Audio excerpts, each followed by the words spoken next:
السلام علیکم۔ ناول آخری امید، قسط نمبر 13۔ کیتھی جب سے پیرن کے گھر سے لوٹی تھی، زیب گل اس کے حواسوں پر چھائی ہوئی تھی۔ اس کا محبت بھرا لہجہ، اس کی نماز اور پھر گاڈ کے بارے میں باتیں جنہوں نے اس کے دل پر بہت گہرا اثر کیا تھا۔ وہ رات کو بیڈ پر لیٹی تو اس کے کانوں میں بار بار وہی الفاظ گونج رہے تھے، جیسس کرائسٹ گاڈ نہیں، وہ بس پروفٹ ہیں، میسنجر ہیں۔ پروفٹس کو گاڈ کے ساتھ مت ملاؤ۔ پیرن میم نے بھی یہی کہا تھا۔ شاید اس میں میری ہی غلطی ہے کہ میں جیسس کو گاڈ کے ساتھ ملاتی رہی، مگر مجھے گاڈ کے بارے میں کچھ ٹھیک سے نالج بھی تو نہیں۔ اس نے آ بھر کر سوچا، تم گاڈ سے سچی محبت کر کے دیکھو، پھر تمہیں خود بخود سب کچھ سمجھ آ جائے گا۔ زیب کے الفاظ اس کے کانوں میں گونجے۔ اس کا مطلب ہے مجھے گاڈ کے بارے میں جاننے کی کوشش کرنی چاہیے۔ اس نے گہری سانس لیتے ہوئے سوچا۔ اس کا ذہن بہت آگے چلا گیا اور انہی سوچوں میں نیند آ گئی۔ فاطمہ نے اے لیولز اچھے نمبر سے پاس کرنے کے بعد میڈیکل کالج میں ایڈمیشن لے لیا اور وہ پہلے سے بھی زیادہ مصروف ہو گئی، لیکن اس مصروفیت کے ساتھ ساتھ مفاز کی محبت بھی اس کے دل میں گہری ہو گئی تھی۔ دونوں ایک دوسرے سے محبت کا اظہار بھی کر چکے تھے اور ایک دوسرے کی محبت سے خوش بھی تھے اور مسرور بھی۔ اکثر کسی نہ کسی بہانے سے حویلی آتا، اشاروں کے نائب میں فاطمہ تک اپنے دل کی باتیں پہنچاتا اور فاطمہ بھی یہ سن کر محظوظ ہوتی۔ اماں جان کو بھی دونوں کی ایک دوسرے کے لیے پسندیدگی کا اچھی طرح اندازہ ہونے لگا تھا، لیکن وہ خاموش تھیں۔ جب تک مولوی بشیر احمد یا صغیر احمد کوئی بات نہیں کرتے، وہ اس وقت تک کوئی بات اپنی زبان پر نہیں لائیں گی۔ ویسے بھی فاطمہ میں بہت ٹھہراؤ تھا۔ اس نے کبھی مفاز کے ساتھ اوور ہو کر بات نہیں کی تھی، ہمیشہ ایک دائرے میں رہ کر بہت سلجھے انداز میں مفاز سے باتیں کرتی تھی، اور جب کبھی دونوں کو تنہائی میسر ہوتی تو تب بھی فاطمہ بہت لمٹ میں رہتی۔ اماں جان نے اکثر اچانک آ کر ان کو آبزرو کیا تھا تو فاطمہ کو دیکھ کر وہ قدرے مطمئن ہو جاتی۔ میڈیکل کالج میں جانے کے بعد فاطمہ کی سوچ، رویے اور پرسنالٹی میں جتنا سلجھاؤ آ رہا تھا، وہ اتنی زیادہ ماڈرن اور فیشنیبل ہوتا جا رہا تھا۔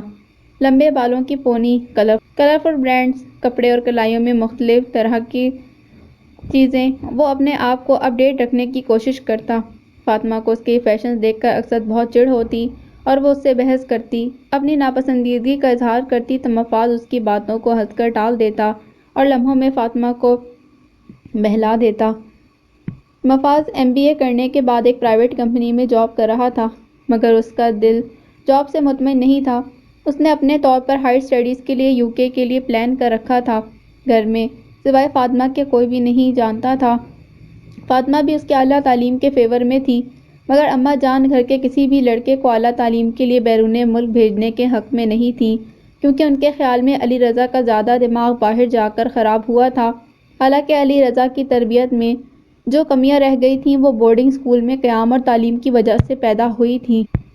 فاطمہ نے قاری حبیب اللہ سے قرآن پاک کا ترجمہ پڑھنے کے بعد تفسیر شروع کی تھی اور ہر آیت کی بہت اچھے اور مدلل انداز میں تفسیر کرتے، اور فاطمہ کے ذہن میں جو نئے نئے سوال ابھرتے، منطقی انداز میں سمجھا کر ہر ممکن طریقے سے تسکین کرنے کی کوشش کرتے۔ اتنی کم عمری میں ہی اسے اسلام کے بارے میں بہت زیادہ نالج حاصل ہو گیا تھا۔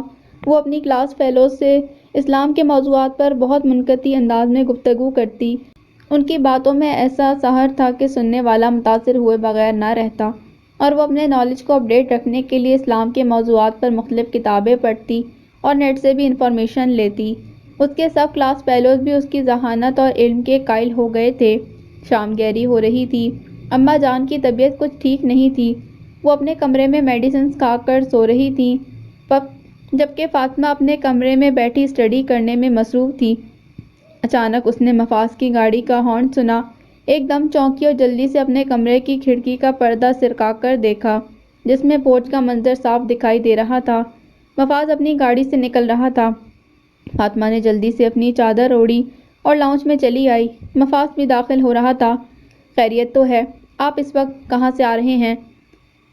فاطمہ نے حیرت سے پوچھا۔ تم سے ملنے آیا ہوں، مفاز نے مسکرا کر جواب دیا۔ کیوں؟ فاطمہ نے گھبرا کر چونکتے پوچھا۔ اس میں کیوں کی کیا بات ہے؟ جب محبوب کو ملنے کو دل بےتاب ہو تو ملنے میں کیا حرج ہے؟ تمہارا مجھ سے ملنے کو دل نہیں چاہتا؟ مفاز نے جان بوجھ کر چھیڑنے کے سے انداز میں اس سے مذاق کرتے کہا۔ تو وہ قدرے خفگی سے اسے گھورنے لگی۔ مفاز، آپ کیسی باتیں کر رہے ہیں؟ فاطمہ نے مصنوعی خفگی سے منہ بنا کر کہا۔ کیوں، میں نے ایسی کون سی بات کہی؟ بس یہی کہا ہے کہ تم سے ملنے کو دل چاہ رہا تھا، سو ملنے چلا آیا۔ مفاز نے قدرے سنجیدگی سے منہ بناتے کہا تو فاطمہ بس اسے گھور کر رہ گئی۔ یار، تم تو کبھی کبھی اتنی ریجنٹ ہو کر باتیں کرتی ہو کہ مجھے خوف آنے لگتا ہے کل کو میری بیوی بن کر میرا جینا مشکل کر دو گی۔ مفاز نے پھر مسکراہٹ چھپا کر مذاق کرتے کہا تو فاطمہ ایک دم چونک گئی۔ بیوی؟ فاطمہ ایک دم شرما کر بولی۔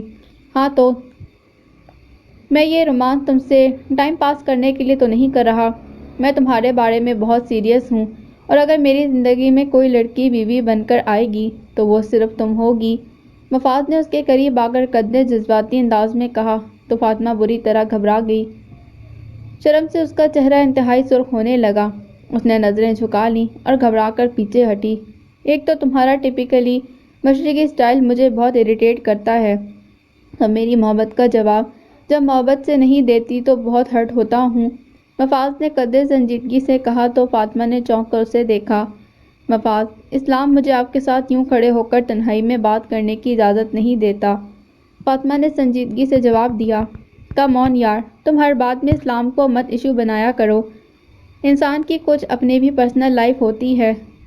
مفاز نے خفگی سے اس کی بات کاٹتے کہا اور اس کا موڈ آف دیکھ کر خاموش ہو گئی۔ تم میری کزن ہو اور مجھے بھی معلوم ہے کہ ہماری لیمیٹیشنز کیا ہیں۔ میں ہمیشہ تم سے ڈیسنٹ طریقے سے بات کرتا ہوں، کبھی کوئی لوز سینٹنس نہیں کہا جس سے ہم دونوں کو کوئی شرمندگی ہو۔ مجھے تمہاری عزت بہت عزیز ہے، لیکن جب کبھی تم مجھے اسلام کی اوبلیگیشنز کے بارے میں بتاتی ہو تو مجھے بہت ہمیلیٹ محسوس ہوتا ہے۔ مفاز نے قدرے خفگی سے کہا تو فاطمہ کو بھی اس کی باتیں سن کر شرمندگی سی محسوس ہونے لگی۔ وہ واقعی ٹھیک کہہ رہا تھا، اس نے فاطمہ کے ساتھ کبھی بھی کوئی ایسی بدتمیزی نہیں کی تھی جو فاطمہ کے دل میں اس کے لیے نفرت کے جذبات پیدا کرتی۔ آئی ایم سوری، میرے کہنے کا یہ مطلب نہیں تھا، فاطمہ نے جلدی سے کہا تو مفاز نے گہری سانس لے کر اس کی طرف دیکھا۔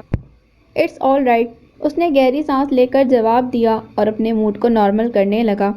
میں آپ کے لیے چائے لے کر آتی ہوں، فاطمہ نے جلدی سے کہا۔ نہیں، مجھے چائے نہیں پینی، میں تم سے ایک اہم بات کرنے آیا ہوں۔ مفاز نے اس کی طرف دیکھتے کہا۔ کیا؟ فاطمہ نے چونک کر پوچھا۔ میرا UK کا ویزا لگ گیا ہے اور میں ہائر اسٹڈیز کے لیے جا رہا ہوں، مفاز نے گہری سانس لیتے بتایا تو فاطمہ کو ایک دم شوق لگا۔ کب؟ فاطمہ نے ایک دم بجھے ہوئے لہجے میں پوچھا۔ 1 ماہ کے اندر، مفاز نے جواب دیا۔ اور کب واپس آئیں گے؟ فاطمہ نے آہ بھر کر پوچھا۔ معلوم نہیں، 3 سال لگ سکتے ہیں یا اس سے بھی زیادہ، مفاز نے گہری سانس لے کر بتایا تو فاطمہ ایک دم خاموش ہو گئی۔ تم خاموش کیوں ہو گئی؟ کیا میرے جانے کا سن کر اداس ہو گئی ہو؟ مفاز نے اس کی طرف بغور دیکھتے پوچھا تو فاطمہ کی آنکھیں نم ہونے لگیں۔ مفاز بھی اس کی نم آنکھوں کو دیکھ کر کمزور پڑنے لگا۔ کیا تم اس بات سے اداس ہو رہی ہو کہ میں تمہیں چھوڑ کر چلا جاؤں گا؟ اگر تم میرے ساتھ جانا چاہتی ہو تو ہم دونوں شادی کر کے چلے جاتے ہیں، مفاز نے گہری سانس لیتے کہا تو فاطمہ نے ایک دم چونک کر اس کی طرف دیکھا۔ یہ کیسے ممکن ہے؟ ابھی میرے میڈیکل کے پورے 4 سال باقی ہیں، اس دوران میں شادی کا سوچ بھی نہیں سکتی، اور آپ بھی وہاں اسٹڈیز کے لیے جا رہے ہیں، کیا شادی اور مجھے وہاں ساتھ لے کر جانا صحیح رہے گا؟ فاطمہ نے بغور دیکھتے ہوئے پوچھا۔ نہیں، سب کچھ بہت مشکل ہوگا، لیکن میرے لیے سب سے زیادہ مشکل تمہاری آنکھوں میں آنسو دیکھنا ہے۔ تمہاری آنکھوں میں کبھی آنسو نہ آئے، اس لیے میں ہر رسک لینے کے لیے تیار ہوں، مفاز نے قدرے محبت سے کہا تو فاطمہ کے چہرے پر دھیمی سی مسکراہٹ پھیلنے لگی۔ لیکن میں جانے سے پہلے تمہارا اور اپنا رشتہ اسٹیبلش کرنا چاہتا ہوں، تاکہ وہاں جا کر مجھے یہ سکون رہے تم صرف میری ہو، مفاز نے مسکرا کر کہا تو فاطمہ نے چونک کر اس کی طرف دیکھا۔ کیا مطلب؟ میں سمجھی نہیں، فاطمہ نے چونک کر پوچھا۔ اگر جانے سے پہلے انگیجمنٹ کی بجائے نکاح کر لیں تو کیا خیال ہے؟ مفاز نے کہا تو فاطمہ انتہائی حیرت سے اس کی طرف دیکھنے لگی۔ نکاح؟ فاطمہ نے حیرت سے کہا۔ ہاں، اور اس کی وجہ بھی یہی ہے کہ میں تمہارے اور اپنے رشتے کو مضبوط دیکھنا چاہتا ہوں۔ میں صرف تمہاری رائے جاننے کے لیے آیا ہوں، تمہارا کیا خیال ہے؟ مفاز نے اس سے پوچھا۔ میں کیا کہہ سکتی ہوں؟ میں نے تو کبھی اس کے بارے میں سوچا نہیں، فاطمہ نے گہری سانس لیتے کہا۔ تو اب سوچ لو، مفاز نے معنی خیز انداز میں کہا تو فاطمہ ایک دم پریشان ہو کر اس کی طرف دیکھنے لگی۔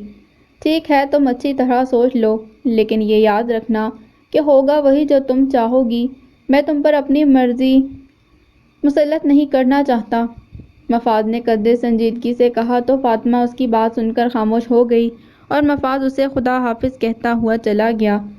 فاطمہ وہیں صوفے پر بیٹھ کر گہری سوچوں میں ڈوب گئی اور ساری رات یوں ہی سوچتے سوچتے گزار دی۔ مفاز نکاح کرنے کو کہہ رہا ہے تو اس میں کوئی برائی نہیں۔ اکثر گھر والے تو خود ہی لڑکی کو باہر بھیجنے سے پہلے شادیاں یا نکاح کر دیتے ہیں تاکہ وہ رشتے ان کے پاؤں کی ایسی زنجیر بن جائیں جن کو وہ کبھی توڑ نہ سکیں۔ اور یہ اچھا ہے کہ مفاز نے خود ہی اس بات کا فیصلہ کر لیا ہے۔ فاطمہ نے ہر اینگل سے اس پر سوچا اور اسے مفاز کا فیصلہ ٹھیک لگا۔ اگلے روز جب مفاز نے فون کر کے اس سے رائے پوچھی تو فاطمہ نے ہاں کہہ دی۔ مفاز ایک دم خوش ہو گیا۔ اب میں بابا جان سے اپنے اور تمہارے رشتے کے لیے بات کرتا ہوں اور بہت جلد پھپھو جان سے بات کرنے آئیں گے۔ مفاز نے مسکرا کر کہا تو فاطمہ نے بھی مسکراتے مثبت انداز میں سر ہلایا۔ دونوں مستقبل کی منصوبہ بندی کرنے لگے۔ ان کے چہروں پر انتہائی خوشی کے تاثرات تھے۔ ان کی محبت کی سفر کی تکمیل ہونے جا رہی تھی۔ مفاز نے صغیر احمد سے فاطمہ کے لیے بات کی تو وہ ایک دم چونک گئے اور انتہائی حیرت سے اس کی طرف دیکھنے لگے۔ میرا خیال ہے بابا جان اور آپا جان کبھی اس رشتے کے لیے راضی نہیں ہوں گے۔ صغیر احمد نے گہری سانس لیتے کہا۔ کیوں، مجھ میں کیا برائی ہے؟ مفاز نے چونک کر پوچھا۔ کیا تم نے آئینے میں اپنا حلیہ اور شکل دیکھی ہے؟ کیا فاطمہ جیسی سوبر سلجھی ہوئی دیندار لڑکی، اور کہاں تم فیشن کے مارے، نہ سر پر بال ڈھنگ کے اور نہ جسم کے کپڑے۔ صغیر احمد نے قدرے خفگی سے کہا تو مفاز کے چہرے پر دھیمی مسکراہٹ پھیلنے لگی۔ اور اگر فاطمہ کے دل نے میری شکل اور حلیے کو قبول کر لیا ہو تو؟ مفاز نے مسکرا کر معنی خیز انداز میں کہا تو صغیر احمد چونک اٹھے۔ کیا مطلب؟ کیا فاطمہ بھی تمہیں پسند کرتی ہے؟ صغیر احمد نے حیرت سے پوچھا۔ ہاں، ہم دونوں ایک دوسرے کو بہت چاہتے ہیں، مفاز نے مسکرا کر صاف گوئی سے بتایا۔ مجھے یقین نہیں آ رہا کہ فاطمہ ایسی حماقت بھی کر سکتی ہے، وہ تو اچھی خاصی سمجھدار لڑکی ہے۔ صغیر احمد نے قدرے تعصب سے کہا۔ فاطمہ بہت سمجھدار ہے اور اچھی طرح جانتی ہے کہ رشتے چہروں سے نہیں دلوں سے نبھائے جاتے ہیں، تو جب دل ایک دوسرے سے مطمئن ہوتے ہیں پھر نہ حلیے میٹر کرتے ہیں نہ ہی چہرے۔ آپ دادا جان سے میرے اور فاطمہ کے نکاح کی بات کریں۔ مفاز نے مسکرا کر کہا۔ کیا نکاح؟ ابھی بابا جان سے رشتے کی بات نہیں کی اور تم نے نکاح کا فیصلہ بھی کر لیا ہے؟ تم اتنے خود مختار ہو گئے ہو کہ اپنے سارے فیصلے خود بخود اور جلدی کرنے لگے ہو۔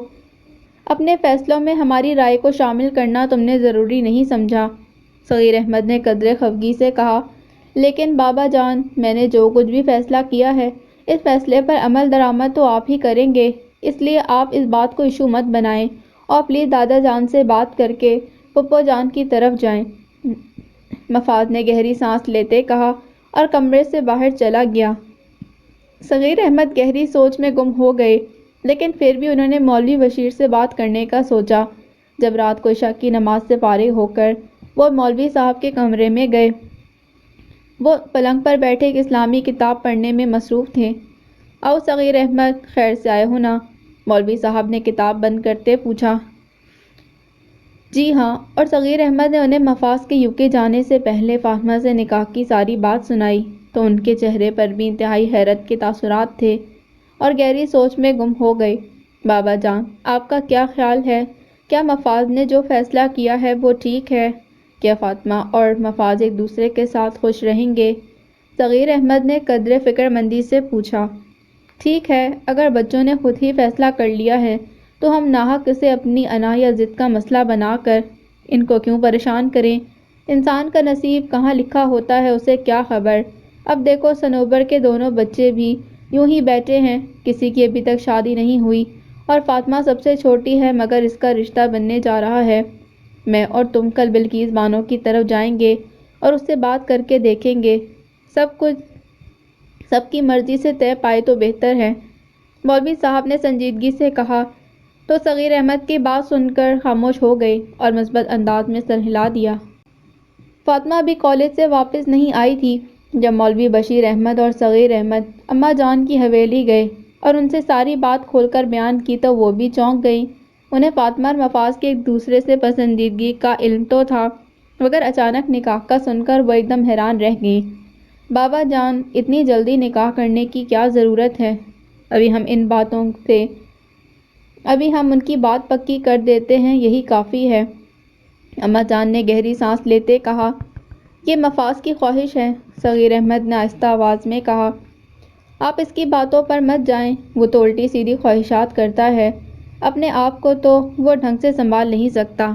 ایک دوسرے کی زندگی کے بارے میں اتنا بڑا فیصلہ کر کے وہ کیا سنوارنا چاہتا ہے؟ اماں جان نے قدرے خفگی سے کہا تو صغیر احمد کو ان کے لہجے میں چھپی ناپسندیدگی صاف دکھائی دینے لگی۔ صغیر احمد ایک دم خاموش ہو گئے۔ بلقیس بانو، میں سمجھتا ہوں کہ اس کا یہ فیصلہ ٹھیک ہے۔ کیا تم بھول گئیں کہ علی رضا امریکہ جا کر وہاں کے رنگ میں رنگ گیا؟ اس کی سوچ ہی بدل گئی۔ اسے نہ مذہب کا پاس رہا اور نہ ہی اپنی روایات کا کوئی لحاظ۔ اگر ہم اس کے پاؤں میں بھی محبت کا کوئی ایسا رشتہ باندھ کر بھیجتے تو شاید اس کے دل میں اس رشتے کے لیے ہی کچھ محبت ہوتی اور وہ کبھی نہ بہکتا۔ مولوی صاحب نے گہری سانس لے کر سنجیدگی سے کہا تو بلقیس بانو بھی ان کی باتوں کی قائل ہو گئیں۔ ہاں، آپ ٹھیک کہہ رہے ہیں، محبت کے رشتے کا انسان کچھ نہ کچھ تو لحاظ کرتا ہی ہے۔ ٹھیک ہے، مجھے آپ کا یہ فیصلہ منظور ہے، لیکن میں فاطمہ سے بھی سلسلے میں کھل کر بات کرنا چاہتی ہوں تاکہ مجھے سمجھ آئے کہ اس پر اپنی مرضی مسلط نہیں کر رہی۔ اماں جان نے گہری سانس لیتے کہا تو دونوں خاموش ہو گئے۔ رات کو جب فاطمہ عشاء کی نماز پڑھ کر اپنے کمرے میں بیٹھی اسٹڈی میں مصروف تھی تو اماں جان اس کے کمرے میں آئیں۔ وہ ایک دم چونکی۔ اماں جان، آپ؟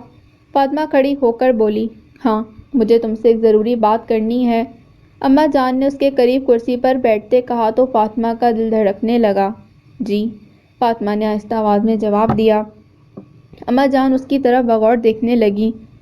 آج بابا جان اور صغیر احمد تمہارے اور مفاز کے رشتے کی بات کرنے آئے تھے، صرف رشتے کی ہی نہیں، نکاح کی۔ اماں جان کہہ کر اس کی طرف بغور دیکھنے لگیں۔ فاطمہ کی نظریں جھکی ہوئی تھیں اور وہ خاموشی سے ان کی باتیں سن رہی تھی۔ میں یہ تو اچھی طرح جانتی ہوں کہ تم دونوں ایک دوسرے کو پسند کرتے ہو، لیکن کیا تم دونوں کا نکاح ٹھیک ہے؟ اماں جان نے اسے بغور دیکھتے پوچھا۔ مفاد ایسا ہی چاہتے ہیں، فاطمہ نے آہستہ آواز میں جواب دیا۔ کیوں؟ اماں جان نے حیرت سے پوچھا۔ وہ اپنے اور میرے رشتے کو مضبوط بنا کر UK جانا چاہتے ہیں تاکہ میری طرف سے وہ مطمئن رہیں۔ فاطمہ نے آہستہ آواز میں وضاحت پیش کی۔ وہ کیسا اطمینان چاہتا ہے؟ اماں جان نے حیرت سے پوچھا تو فاطمہ خاموش رہی اور نظریں جھکا لیں۔ اماں جان کچھ دیر اس کی طرف دیکھتی رہیں۔ تم کیا چاہتی ہو؟ اماں جان نے قدرے توقف کے بعد پوچھا۔ جو آپ چاہیں گی، میں وہی کروں گی، فاطمہ نے فرمانبرداری سے کہا تو اماں جان نے گہری سانس لے کر اس کی طرف دیکھا۔ کیا تم مفاز سے مطمئن ہو؟ میرا مطلب ہے اس کا مزاج، اس کی طبیعت، اس کا حلیہ، اماں جان نے سنجیدہ لہجے میں پوچھا۔ اماں جان، مفاز انسان اچھا ہے اور بہت احساس ہے، فیلنگز کی کیئر کرنے والا۔ رہی بات حلیے کی تو وہ کب تک یوں ہی لڑکا بن کر پھرے گا؟ سب لڑکے جب میچور ہوتے ہیں تو بدل جاتے ہیں، فاطمہ نے گہری سانس لے کر کہا۔ اس کا مطلب ہے تم مفاد سے مطمئن ہو؟ اماں جان نے پوچھا۔ ہاں، اگر آپ کو بھی پسند ہو تو، فاطمہ نے کہا، اور اگر میں اسے مسترد کر دوں تو؟ اماں جان نے استفہامی انداز میں پوچھا تو فاطمہ ایک دم چونک کر اس کی طرف دیکھنے لگی۔ اس کا دل زور سے دھڑکنے لگا۔ ان کی طرف بغور دیکھا۔ آپ کا حکم سر آنکھوں پر، فاطمہ نے گلوگیر آواز میں کہا۔ کیا تم اسے چھوڑ دو گی؟ اماں جان نے پھر پوچھا۔ ہاں، اگر آپ کا حکم ہوگا تو، اس نے آہ بھر کر جواب دیا تو اماں جان کے چہرے پر مسکراہٹ پھیل گئی۔ ہر ماں اپنی اولاد کی خوشی چاہتی ہے۔ میں یہی دیکھنا چاہتی تھی کہ تمہارے نزدیک میں اور میری تربیت کی کیا اہمیت ہے۔ میں آج یہ جان کر بہت خوش ہوئی ہوں کہ تم نے میری تربیت کا بھرم رکھ لیا اور علی رضا کی طرح نہیں کیا، جو میرے فیصلے اور مرضی کو اپنے قدموں تلے روند کر چلا گیا۔ اماں جان نے نم آنکھوں سے اسے دیکھتے، اس کی پیشانی چومتے کہا تو فاطمہ ان کے گلے لگ گئی اور ان کی آنکھوں سے بھی آنسو بہہ نکلے۔ اماں جان، میں اتنا جانتی ہوں کہ جو اولاد اپنے والدین کے فیصلوں اور حکم کی پرواہ نہیں کرتی، بہت خوار ہوتی ہے۔ میں زندگی میں آپ سے بڑھ کر کسی کو میری زندگی میں آپ سے بڑھ کر کوئی نہیں، مفاز بھی نہیں۔ فاطمہ نے فرتے جذبات سے لبریز آواز میں کہا تو اماں جان نے محبت سے اس کی پیشانی چومی۔ مجھے تم پر فخر ہے، خدا تم جیسی بیٹی ہر والدین کو عطا کرے۔ تم جیسی بیٹیاں جب والدین کی عزت کا بھرم رکھتی ہیں تو والدین بھی خوش ہو کر انہیں صرف دعا ہی نہیں دیتے، ان کی خوشی میں ہی والدین کی خوشی ہوتی ہے۔ میں مفاز کو پہلے اتنی عزت نہیں دیتی تھی، مگر اب میں اس کے لیے اس کی عزت کروں گی کہ وہ میری بیٹی کی محبت اور چاہت اور عزت ہے۔ اماں جان نے مسکرا کر فاطمہ کے سر پر پیار دیتے کہا تو وہ بھی مسکرا دی۔ میں بابا جان اور صغیر احمد سے بات کر کے جلدی نکاح کی تاریخ فائنل کرتی ہوں، اماں جان نے مسکراتے کہا۔ تھینک یو اماں جان۔ فاطمہ نے مسکرا کر محبت سے اماں جان کا ہاتھ پکڑتے کہا تو وہ بھی مسکرا دیں۔ سدا خوش رہو اور مسکراتی رہو، اللہ پاک دنیا کی سب خوشیوں اور نعمتوں سے تمہارا دامن بھر دے، اماں جان نے محبت سے اسے دعائیں دیتے کہا اور اپنی نم آنکھوں کو صاف کرتی باہر چلی گئیں۔ آج ان کی محبت دیکھ کر فاطمہ کی آنکھیں بھی نم ہونے لگیں۔ مفاز یہ خوشخبری سن کر بہت خوش ہوا۔ اماں جان نے ان کا رشتہ نہ صرف پکا کر دیا تھا بلکہ 1 ہفتے بعد نکاح کی ڈیٹ بھی مقرر کر دی۔ صنوبر تو سن کر حیران رہ گئی اور اسے سخت دکھ بھی ہوا کہ اس سے کسی نے مشورہ تک لینا بھی گوارا نہیں کیا۔ جو بھی تھا، فاطمہ کی حقیقی ماں تو وہی تھی۔ اس کے شوہر اور سسرال والوں نے بھی اس پر خوب طنز کیا کہ وہ آنسو بہانے کے سوا کیا کر سکتی تھی۔ فاطمہ کے سگے بہن بھائی نے بھی اس بات کا بہت برا منایا کہ ان کو کچھ بتائے بغیر فاطمہ کا نکاح کیا جا رہا تھا۔ صنوبر کے گھر میں ایک طوفان سا برپا ہو گیا اور اسی غصے میں سب نے فاطمہ کے نکاح کا بائیکاٹ کر دیا۔ صنوبر کے بچے اور شوہر فاطمہ کے بچوں اور شوہر نے اسے سختی سے منع کر دیا کہ وہ نکاح میں شرکت نہیں کرے گی تاکہ اماں جان اور فاطمہ کو اپنی غلطی کا احساس ہو۔ مولوی صاحب کو اس بات کی خبر ملی تو انہیں سخت رنج ہوا اور وہ صغیر احمد کے ہمراہ خود صنوبر اور اس کے گھر والوں کو لینے گئے۔ پہلے تو صنوبر اور اس کے شوہر نے ان پر خوب اپنا غصہ نکالا کہ اماں جان نے فاطمہ کے سگے ماں باپ کو اس کا رشتہ طے کرتے ہوئے ذرا بھی اہمیت نہ دی اور خود ہی سارے معاملات طے کر لیے۔ اب وہ انہیں کس حیثیت سے منانے آئے تھے؟ مولوی صاحب نے بہت طریقے سے صنوبر کو یہ بات سمجھائی کہ رشتہ تو دونوں بچوں نے خود ہی ڈیسائیڈ کیا ہے۔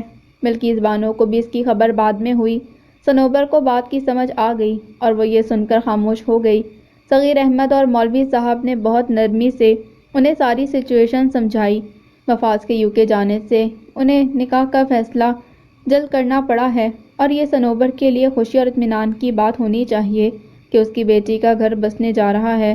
تو ان سب باتوں کو سن کر صنوبر خاموش ہو گئی۔ مولوی صاحب سب کو اپنے ہمراہ گھر لے کر آئے اور صنوبر کو اماں جان کی مدد کرنے کے لیے حویلی بھجوا دیا تاکہ وہ بیٹی کی رسم نکاح میں ان کی طرف سے شریک ہو سکے۔ اگلے روز جمعہ تھا اور جمعے کی نماز کے بعد فاطمہ اور مفاز کا نکاح پڑھایا گیا جس میں صرف گھر کے افراد نے شرکت کی۔ فاطمہ اور مفاز بہت زیادہ خوش تھے۔ فاطمہ نے پنک کلر کا چوڑی دار پاجامہ اور فراک پہن رکھا تھا، اس پر بڑا کام دار دوپٹہ اوڑھا ہوا تھا، وہ بے حد خوبصورت لگ رہی تھی۔ مفاز نے شیروانی کے ساتھ کلا پہن رکھا تھا اور وہ بھی آج کچھ بہتر لگ رہا تھا۔ اس نے لمبے بالوں کی کٹنگ کروائی تھی اور اس کا حلیہ کچھ نارمل دکھائی دے رہا تھا۔ گھر کے سب لوگ بے حد خوش تھے اور بڑھ چڑھ کر نکاح کی رسموں میں حصہ لے رہے تھے۔ فاطمہ کے بہن بھائی کا بھی موڈ اب قدرے بہتر تھا۔ صنوبر بھی اس کی ولائیں لیتی نہ تھک رہی تھیں۔ نکاح کے بعد سب نے مفاز اور اس کی فیملی کو خوشی خوشی رخصت کیا۔ اماں جان نے مفاز کو ڈائمنڈ رنگ پہنائی تھی اور 1 لاکھ سلامی بھی دی۔ اماں جان جو ارمان علی رضا کی شادی پر پورے نہ کر سکیں، فاطمہ کی شادی پر پورے کرنا چاہتی تھیں۔ رسم نکاح بہت اچھے طریقے سے سر انجام پائی۔ فاطمہ خوش تھی کہ اس نے جس سے محبت کی وہ اس کا ہمسفر بن گیا اور مفاز خوش تھا کہ اس نے جس کو پانے کی تمنا کی وہ تمنا پوری ہو گئی اور اب وہ خوشی خوشی UK چلا جائے گا۔ شام ہو رہی تھی جب کیتھی پیرن سے ملنے اس کے گھر آئی تو پیرن کی طبیعت کچھ ٹھیک نہیں تھی۔ وہ 2 روز سے آفس بھی نہیں جا رہی تھی۔ کیتھی نے ایک ایبسٹریکٹ پینٹنگ بنائی تھی اور جو اسے جوائے کو دکھانا چاہ رہی تھی۔ پیرن اپنے بیڈ روم میں میڈیسنز کھا کر بیڈ ریسٹ پر تھی۔ جبکہ جوائے لاؤنج میں بیٹھا ایک انگلش مووی دیکھ رہا تھا۔ کیتھی کو دیکھ کر ایک دم خوش ہوا اور دونوں آپس میں باتیں کرنے لگے۔ کیتھی نے بیٹھتے ہوئے اسے اپنی پینٹنگ دکھائی تو وہ دیکھ کر متاثر ہوا، اس کی بہت زیادہ تعریفیں کرنے لگا۔ کیتھی بہت زیادہ خوش ہوئی اور خوشی سے پھولے نہ سما رہی تھی۔ وہ اس پینٹنگ کے مختلف میننگز نکال کر اسے ایکسپلین کر رہا تھا اور وہ اس کی ذہانت سے متاثر ہو رہی تھی۔ جوائے نے اسے بتایا کہ وہ بھی بہت جلد اس کے آرٹ کالج میں ایڈمیشن لینے جا رہا ہے، تو یہ خبر سن کر کیتھی کی خوشی کی انتہا نہ رہی۔ باتیں کرتے ہوئے کیتھی نے ایک بیگ میں سے چاکلیٹس کا وہ ڈبہ نکالا جو اسے زیب نے گفٹ کیا تھا۔ اس نے ان میں سے کچھ چاکلیٹس کھائے تھے اور باقی ویسے ہی پڑے تھے۔ اس نے مسکرا کر ڈبہ اس کی طرف بڑھایا اور اسے چاکلیٹ کھانے کی offer the. Thank you, joy نے مسکرا کر کہا اور چاکلیٹ کا ریپر کھولنے لگا۔ یہ چاکلیٹس بہت ٹیسٹی ہیں، اس روز زیب آنٹی نے مجھے گفٹ کیے تھے، کیتھی نے مسکرا کر بتایا تو جوائے ایک دم ریپر کھولتے رک کر اس کی طرف دیکھنے لگا۔ موم کی فرینڈ جو پاکستان سے آئی تھی، اس نے تمہیں دیے تھے؟ جوائے نے قدر سنجیدگی سے پوچھا۔ ہاں، اور انہوں نے تمہیں بھی تو گفٹ کیے تھے، کیا تم نے نہیں کھائے؟ کیتھی نے مسکرا کر چاکلیٹ کھاتے ہوئے بتایا۔ نہیں، میں نے وہ ڈسٹ بن میں پھینک دیے۔ جوائے نے قدر خفگی سے منہ بنا کر اپنے ہاتھ میں پڑا چاکلیٹ ٹیبل پر رکھا تو کیتھی ایک دم چونک کر اس کی طرف دیکھنے لگی۔ ڈسٹ بن میں کیوں؟ کیتھی نے انتہائی حیرت سے پوچھا۔ آئی ہیٹ مسلم، اور مجھے مسلم سے کوئی چیز لینا پسند نہیں، جوائے نے قدر غصے سے کہا۔ لیکن میں نے تو ان سے اچھی لیڈی آج تک نہیں دیکھی، وہ تو میری موم سے بھی زیادہ لولی اور سویٹ تھیں۔ میں جب بھی ان سے ملی ہوں بہت زیادہ امپریس ہوں۔ مجھے سمجھ نہیں آ رہا کہ تم ان سے اتنی نفرت کیوں کرتے ہو؟ کیتھی نے قدر حیرت سے پوچھا۔ مسلمز آر آلویز ہائپوکرائٹس، وہ تمہارے سامنے اچھا بن کر تمہیں متاثر کرنے کی کوشش کر رہی ہوں گی، لیکن حقیقت میں وہ اتنی اچھی نہیں ہوں گی۔ Muslims are big liars, Joy نے غصے سے دانت کچکچاتے ہوئے کہا۔ نہیں جوائے، مجھے وہ بالکل ایسی نہیں دکھائی دی، تمہیں ضرور کوئی مس انڈرسٹینڈنگ ہوئی ہے۔ کاش تم ان سے ایک بار ملتے تو تمہیں اندازہ ہوتا کہ وہ کتنی اچھی لیڈی تھی، کیتھی نے پھر تعریف کرتے کہا۔ اسٹاپ پلیز، میرے سامنے اتنی تعریفیں کرنے کی ضرورت نہیں۔ تمہاری یہ باتیں سن کر میرے دل سے مسلمز کے لیے نفرت ختم نہیں ہو جائے گی۔ They are worst people of this world, Joy نے انتہائی خفگی سے منہ بنا کر اسے کہا تو کیتھی حیرت سے اسے دیکھنے لگی اور اس کا موڈ آف ہونے لگا۔ جوائے، پیرن نے اپنے کمرے سے اسے آواز دی تو جوائے نے چونک کر کمرے کی طرف دیکھا۔ موم از کالنگ می، جوائے نے اٹھ کر پیرن کے کمرے کی طرف جاتے کہا تو کیتھی بھی اس کے ہمراہ کمرے میں آ گئی۔ پیرن دونوں کو ایک ساتھ دیکھ کر بہت خوش ہوئی، اس کی طبیعت اب بہتر تھی۔ جوائے، مجھے ایک کپ کافی لا کر دو، پیرن نے جوائے سے کہا تو کیتھی جلدی سے اٹھ کھڑی ہوئی۔ میں آپ کے لیے کافی لے کر آتی ہوں، وہ کہہ کر باہر چلی گئی۔ پیرن نے جوائے کی طرف دیکھا، اس کے چہرے پر ابھی بھی خفگی کے تاثرات تھے۔ کیا ہوا، تم کچھ اپ سیٹ لگ رہے ہو، پیرن نے اسے بغور دیکھتے کہا۔ کچھ نہیں، وہ کہہ کر خاموش ہو گیا۔ پیرن اس کے چہرے کی طرف بغور دیکھنے لگی مگر خاموش رہی۔ سائڈ ٹیبل پر اس کا موبائل بجا تو اس نے چونک کر موبائل کان سے لگایا اور آہستہ آواز میں ہیلو کہا۔ او ہائے زیب، تم کیسی ہو؟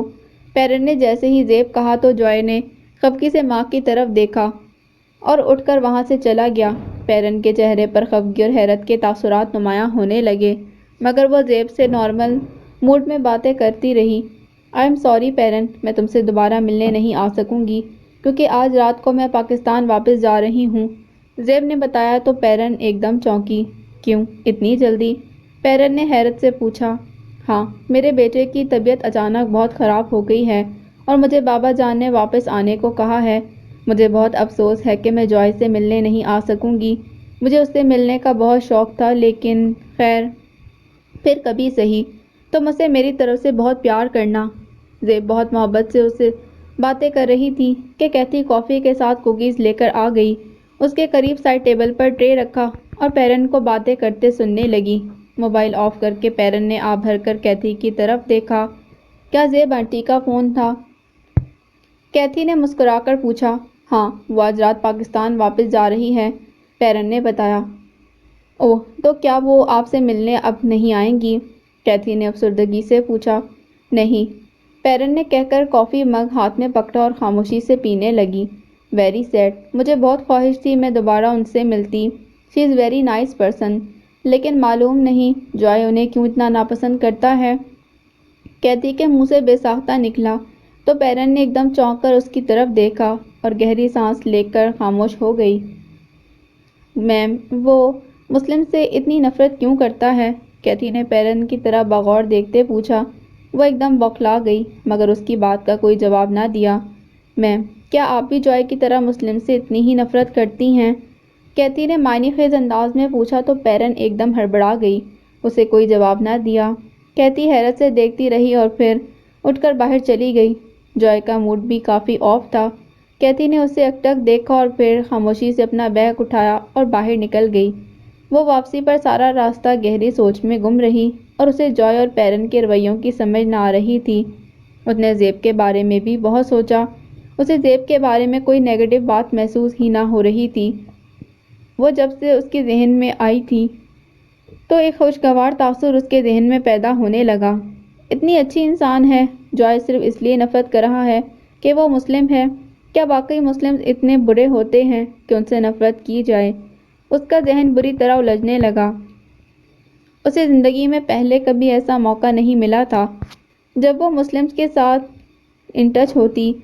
اسے ان کے بارے میں کچھ بھی معلوم نہیں تھا۔ کبھی کبھار اچانک کسی مسلم کا ذکر سننے کو ملتا تو وہ کوئی خاص توجہ نہ دیتی، لیکن اب اس کے اندر عجیب سے اختلافات جنم لے رہے تھے۔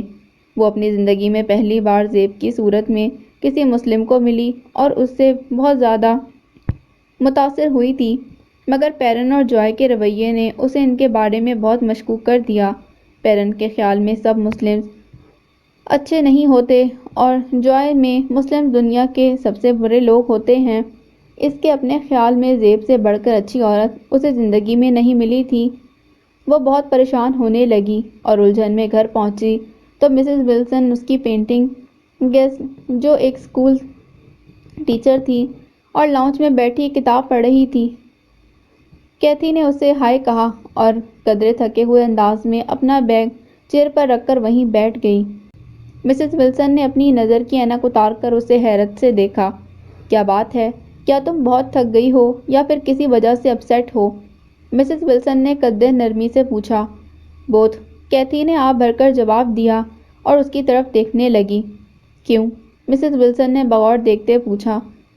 مسز ولسن، میں ایک بات سے بہت الجھن کا شکار ہوں کہ دنیا میں کتنے ریلیجنز ہیں اور کون سا ریلیجن سب سے زیادہ ٹھیک ہے اور کس کے فالوورز سب سے زیادہ اچھے ہیں؟ کیتھی نے گہری سانس لے کر پوچھا تو مسز ولسن نے چونک کر اسے دیکھا۔ کہ تم آج کیسی باتیں کر رہی ہو؟ Are you okay? Mrs Wilson نے چونک کر پوچھا۔ ہاں، میرا ذہن بہت الجھنے لگا ہے اور میں بہت زیادہ کنفیوز ہونے لگی ہوں۔ آپ تو ایک ٹیچر ہیں اور آپ نے اپنی زندگی میں بہت زیادہ ایکسپیرینس بھی گین کیا ہے۔ پلیز آپ مجھے گائیڈ کریں کہ کون سا ریلیجن سب سے زیادہ ٹھیک ہے؟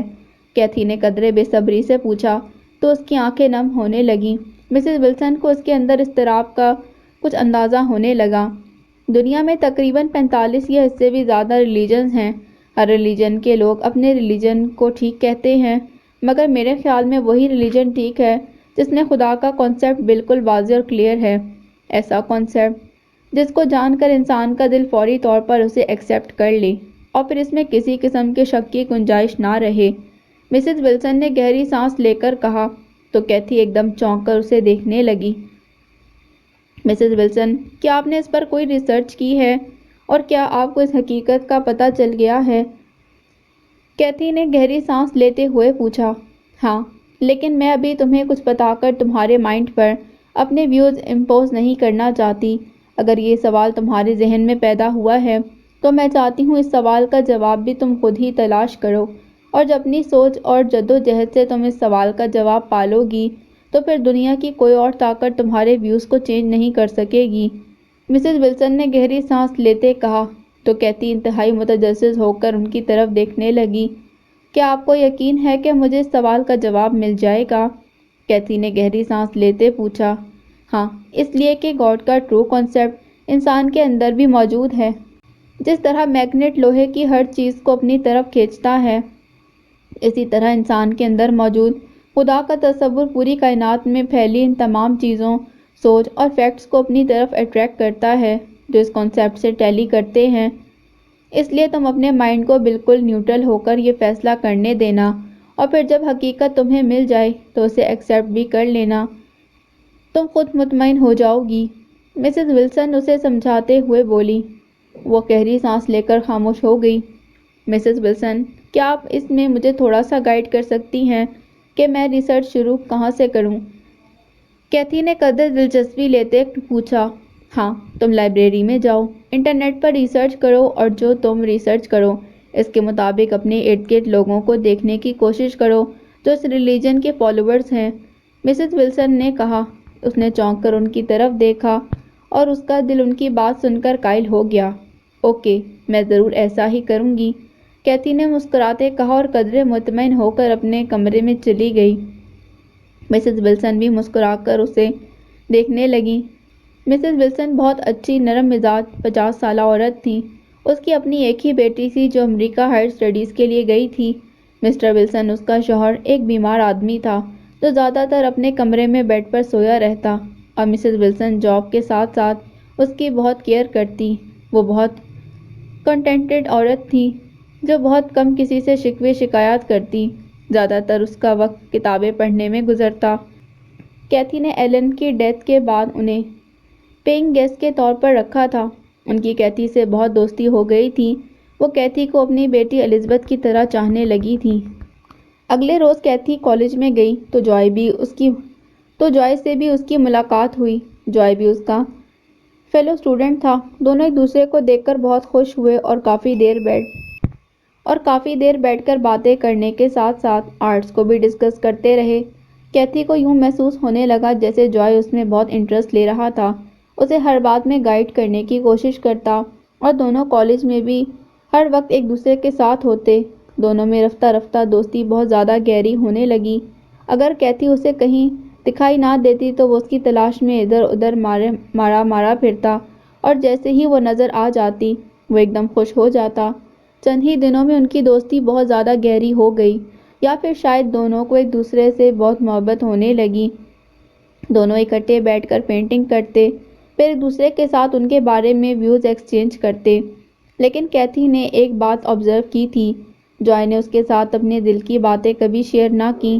اکثر باتوں میں کبھی اس نے مسلمز سے نفرت کی وجہ جاننے کی کوشش کی تھی، مگر وہ ہر بار مسلمز کے خلاف زہر اگل کر خاموش ہو جاتا، اسے کچھ خاص نہ بتاتا۔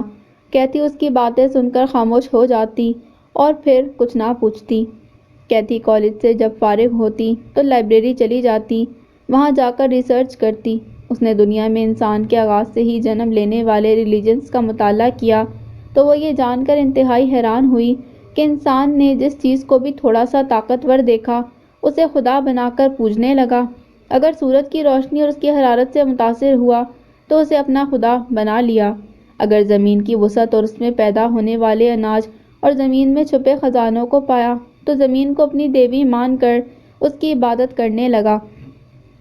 اگر آگ کے روشن الاؤ کو دیکھا تو اس کے سامنے سجدہ ریز ہو گیا، اور جب دل چاہا تو لکڑی، پتھر اور مٹی، لوہے، مختلف دھاتوں کی انسانی یا جانوروں کی شکلیں بنا کر ان بتوں کو پوجنا شروع کر دیا، اور کبھی انہیں خدا تک پہنچنے کا وسیلہ سمجھنے لگا۔ کسی نے بادل، ہوا، آندھی، بارش، چاند، سورج، ستارے اور پہاڑوں، غرض کہ وہ ہر شے جس تک ان کی پہنچ ممکن نہیں تھی، ان سب کو اپنا خدا بنا لیا۔ صرف ہندو مت میں اسے 14,321 دیوی اور دیوتاؤں کی موجودگی نے حیران کر دیا، لیکن اس کا دل ان سب کے بارے میں تفصیل پڑھ کر بہت بے قرار اور مضطرب ہونے لگا۔ اس کے اندر موجود حق کی آواز نے انہیں فوراً مسترد کر دیا کہ دنیا میں ہر طاقتور چیز خدا نہیں ہو سکتی۔ اگر انسان سانپ اور بچھو، شیر کو طاقتور سمجھ کر اسے خوف کھانے لگے تو کیا وہ اسے خدا بنا لے، اور اگر کوئی جانور فائدہ دے تو کیا اسے بھی خدا بنا کر پوجنا شروع کر دیا جائے؟ کس قدر احمقانہ سوچ تھی جس نے اس کے دل میں اضطراب کے ساتھ ساتھ کراہت پیدا کر دی۔ خدا تو صرف وہی ہو سکتا ہے جو ساری دنیا اور سب طاقتوں کا مالک ہو۔ زمین، آسمان، تمام مخلوقات اور کائنات کی ہر شے پر اسے مکمل اختیار اور قدرت ہو۔ اس کا دل کہتا اور وہ مزید مضطرب ہو کر پہلے سے زیادہ ریسرچ میں مصروف ہونے لگی۔ اس نے تمام پرانے مذاہب کا مطالعہ کیا، جس میں ہندو مت تقریباً 5 سے 7 ہزار قبل مسیح پرانا ہے، اور اس میں ایک خدا کا تصور 3 بتوں اور دیوتاؤں یعنی برہما، وشنو، شیو کے ساتھ پایا جاتا ہے۔ عیسائیت میں ٹرینٹی کی طرح یہ بھی حیثیت کا قائل تھا۔ برہما، جسے خالق عالم تسلیم کیا جاتا ہے، وہ کائنات کی تخلیق سے فارغ ہوا تو اس نے دنیا سے کوئی واسطہ نہ رکھا اور ہمیشہ کے لیے سو گیا۔ پھر وشنو اور شیو نے دنیا کا نظام سنبھال لیا۔ برہما کا مجسمہ عجیب و غریب ہے۔ اس کے 4 سر اور 4 ہاتھ ہیں۔ اس کے ایک ہاتھ میں چمچہ، ایک ہاتھ میں لوٹا اور قربانی کا سامان، تیسرے ہاتھ میں مالا اور چوتھے ہاتھ میں بیت دکھائی دیتا ہے، اور یہ راج ہنس پر سوار ہوتا ہے۔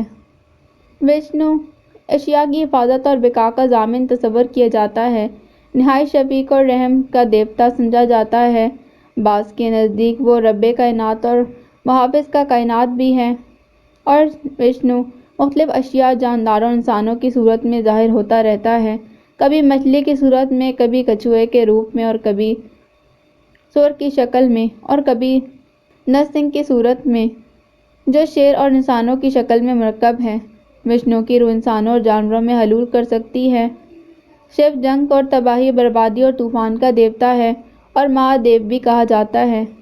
اس کی پیشانی پر ایک مزید آنکھ دکھائی گئی ہے جس سے غیظ و غضب کے شعلے نکلتے ہیں۔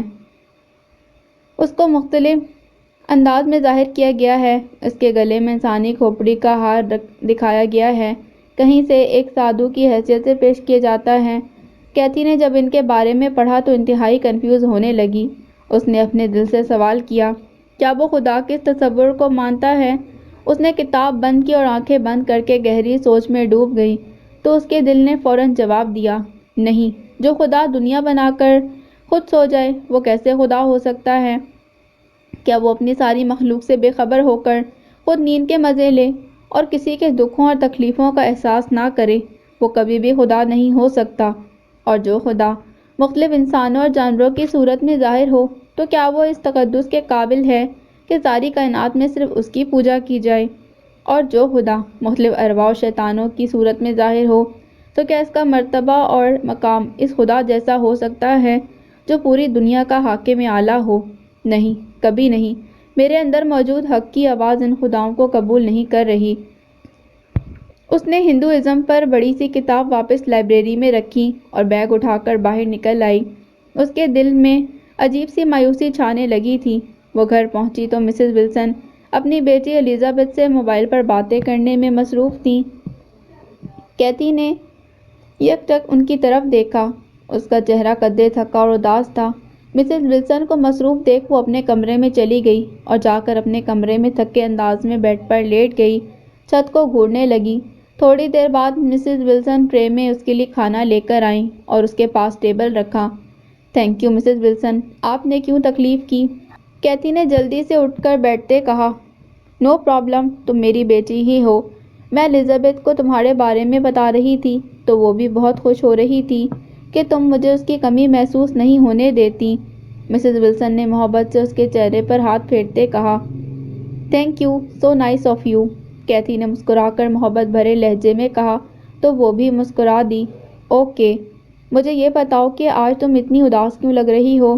مسز ولسن نے اس کے قریب بیٹھ کر نرمی سے پوچھا تو اس نے گہری سانس لے کر ان کی طرف دیکھا۔ آج میں دنیا کے سب سے پرانے مذہب کے بارے میں پڑھ کر بہت کنفیوز ہوئی۔ کیوں؟ مسز ولسن نے حیرت سے پوچھا۔ ان میں گاڈ کا کانسیپٹ اتنا کمپلیکیٹڈ اور کنفیوزنگ ہے کہ مجھے سمجھ نہیں آ رہا تھا اس کے فالوورز کس طرح انبیلیویبل باتوں پر یقین کیے بیٹھے ہیں جنہیں سننے یا پڑھتے ہی عقل بالکل قبول نہیں کرتی۔ کیتھی نے قدرے جھنجھلا کر کہا تو مسز ولسن مسکرا کر اسے دیکھنے لگیں۔ انسان کو عقیدہ ایک نسل سے دوسری نسل میں امانت کی صورت میں منتقل ہوتا ہے، جس کو آنے والی نسلیں اپنی عزت سے بھی زیادہ سنبھال کر رکھتی ہیں، اور اکثر لوگ بہت سی باتوں کو غلط مانتے ہوئے بھی ان پر صرف اسی لیے قائم رہتے ہیں کیونکہ ان کے باپ دادا ان پر عمل کرتے آئے تھے۔ مسز ولسن نے اسے سمجھاتے کہا، لیکن ہر انسان کی اپنی زندگی ہے، اپنی سوچ ہے اور اپنی ہی عقل ہے، وہ دوسروں کی آنکھوں کو استعمال کر کے خود اپنے لیے راستہ کیسے تلاش کر سکتا ہے؟ کیتھی نے قدرے حیرت سے کہا، یہ تم کہہ رہی ہو نا کیونکہ تم سچے خدا کی تلاش میں ہو، مگر جو لوگ مذہب کے بارے میں لاجیکل نہیں ہوتے تو وہ اپنے خاندانی عقیدے کے ساتھ چمٹے رہتے ہیں۔ کیا غلط ہے، کیا صحیح، وہ اس بحث میں نہیں پڑتے۔ وہ اپنے پیرنٹس اور فیملی کے راستے سے ہٹ کر اپنے لیے کوئی نیا راستہ اس لیے منتخب نہیں کرتے کیونکہ یہ بہت مشکل اور کٹھن کام ہے۔ جب کوئی ایک ریلیجن سے دوسرے ریلیجن میں کنورٹ ہوتا ہے تو اسے پورے خاندان کی مخالفت مول لینی پڑتی ہے۔ یورپ میں سچویشن مختلف ہے، مگر ساؤتھ ایشین کنٹریز میں جہاں سوشل اور کاسٹ سسٹم بہت کمپیکٹ ہے، وہاں ایسی مخالفتیں مول لینا بہت مشکل ہوتا ہے۔ ہمارے اسکول میں ایک سکھ ٹیچر مسلم ہوئی تھی تو انڈیا میں اس کی ساری فیملی نے اس کا بائیکاٹ کر دیا اور پھر وہ دوبارہ کبھی انڈیا نہیں گئی، مسز ولسن نے بتایا۔ مسلم؟ کیتھی حیرت سے بڑبڑائی۔ ہاں، یورپ میں اسلام بہت تیزی سے پھیل رہا ہے اور یہ عیسائیت کے بعد دنیا کا دوسرا بڑا مذہب ہے۔ پوری دنیا میں کرسچنز 31.59% ہیں جبکہ مسلم 22.2% ہیں، اور اسلام اتنا پرانا مذہب بھی نہیں، مسز ولسن نے کہا تو کیتھی متجسس ہو کر ان کی طرف دیکھنے لگی۔ ریئلی؟ اسلام کیوں اتنی تیزی سے پھیل رہا ہے؟ کیتھی نے حیرت سے پوچھا۔ اس کے بارے میں تم ریسرچ کرنا اور ریزن جاننے کی کوشش کرنا، مسز ولسن نے مسکرا کر کہا تو کیتھی نے چونک کر ان کی طرف دیکھا۔ تو کیوں نہ میں اسلام سے ہی ریسرچ شروع کروں؟ کیتھی نے کہا۔ اٹس اپ ٹو یو، لیکن ہر ریسرچ میں ہسٹری کا رول بہت امپورٹنٹ ہے۔ کسی چیز کی ہسٹری کو جانے بغیر ہم کسی چیز کے ٹھیک یا غلط ہونے کا فیصلہ نہیں کر سکتے۔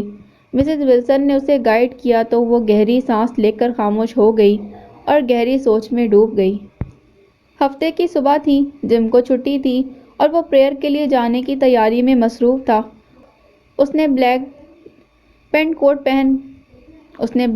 کوٹ پہنا اور پھر کچھ سوچتے اس نے جوائے کا نمبر ملایا۔ جوائے ناشتہ بنانے میں مصروف تھا، پیرن آفس گئی تھی۔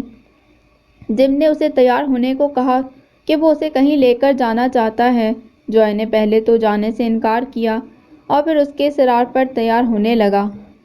جم اسے لے کر ایک سائناگوگ پہنچ گیا۔ جوائے نے بھی لانگ کوٹ پہن رکھا تھا۔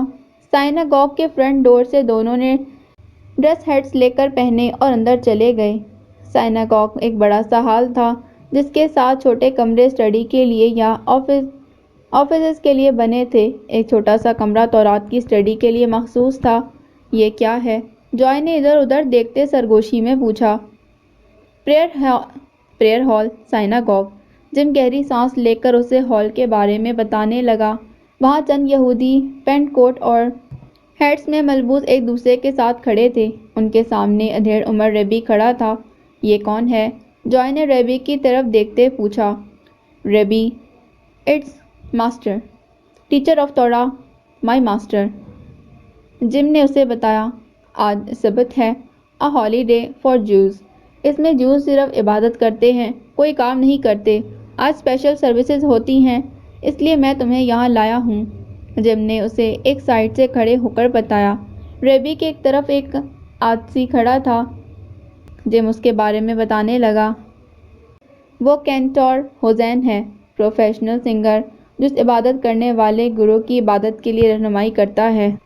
جم نے اسے بتایا اور وہ تمام کھڑے یہودیوں کے ساتھ جا کر کھڑے ہو گئے۔ مصحف سروسز خاموش تلاوت کے ساتھ احمدیہ کے ساتھ شروع ہوئی۔ پھر ریبی نے قدرے بلند آواز میں سبت کی ہالینس کے بارے میں بتانا شروع کیا اور ببلیکل بک آف نمبرز میں ان قربانیوں کے بارے میں بتانا شروع کیا جو یروشلم کے گریٹ ٹیمپل کے لیے دیں۔ عبادت کے دوران یہودی جسم کو کبھی آگے ہلا رہے تھے، کبھی پیچھے اور کبھی بوئنگ اسٹائل میں جھک رہے تھے۔ ریبی نے بلند آواز میں دعا پڑھنا شروع کی۔ پھر تلمود میں سے قربانیوں کے بارے میں پڑھ کر بتایا گیا۔ جوائے بہت متجسس ہو کر سب کچھ سن رہا تھا۔ وہ زندگی میں پہلی بار کسی مذہبی عبادت میں شریک ہوا تھا اور اس کے لیے ہر بات بہت مختلف اور انہونی تھی۔ سب سے حیرت انگیز اسے یہ محسوس ہو رہی تھی کہ سب لوگ یہاں خدا کی عبادت کے لیے جمع ہوئے تھے، خدا سے اپنے تعلق کو مضبوط بنانے کے لیے۔ سبت کی آفٹرنون سروسز تورا اسکرول سے پڑھی گئیں، پھر خدا کی تعریف کی گئی۔ ربی نے بلند آواز میں پڑھا، "To love the Lord your God and to be serve him with all your heart and with all your soul"۔ اور تمام یہودیوں کی دنیا میں ترقی اور خوشحالی کے لیے دعائیں کی گئیں۔ شام کو دونوں واپس آنے لگے تو جوائے کے چہرے پر عجیب سی سرشاری تھی۔ "تمہیں گاڈ کی پریئر کرنا کیسا لگا؟" جم نے سائناگوگ سے باہر نکلتے پوچھا۔ "ویری نائس، میں بہت متاثر ہوا ہوں۔" "دیٹس ویری انٹرسٹنگ"، جوائے نے مسکرا کر تعریف کرتے کہا۔ "گڈ، اس کا مطلب ہے کہ تم بہت جلد جیو بن جاؤ گے۔" جم نے مسکرا کر پوچھا۔ "یس آف کورس، پہلے میں گاڈ کے بارے میں اتنا سیریس ہو کر نہیں سوچتا تھا، مگر اب میرا خیال ہے کہ سب لوگوں کی طرح مجھے بھی گاڈ کی ضرورت ہے۔" جوائے نے مسکرا کر کہا۔ "کیسی ضرورت؟" جم نے چونک کر پوچھا اور دونوں گاڑی میں بیٹھ گئے۔ سب لوگ گاڈ کی پریئر اسی لیے تو کر رہے تھے کہ وہ ان سے خوش ہو کر انہیں فیور دے، سکسیس دے اور ویلتھ بھی۔ تو مجھے بھی دنیا میں ایک سکسیسفل انسان بننا ہے، اس کے لیے ڈیفینیٹلی مجھے بھی گاڈ کی ضرورت ہوگی۔ جوائے نے مسکرا کر کہا تو جم نے ایک دم چونک کر اسے دیکھا۔ "Yes of course, why not, sure", Jim نے جلدی سے جواب دیا۔ "اوہ، مجھے موبائل آن کرنا یاد ہی نہیں رہا۔" اور جوائے نے موبائل آن کیا تو پیرنٹ کی مس کالز اور میسج آنے لگے۔ "موم کے اتنے میسیجز!" جوائے حیرت سے بڑبڑایا۔ "پلیز ابھی اپنی موم کو مت بتانا کہ تم میرے ساتھ کہاں گئے تھے۔ جیو بن کر اسے اچانک سرپرائز دینا تو وہ بہت خوش ہوگی۔" جم نے معنی خیز انداز میں کہا۔ "اوکے"، جوائے نے مسکرا کر کہا اور دونوں باتیں کرتے چلے گئے۔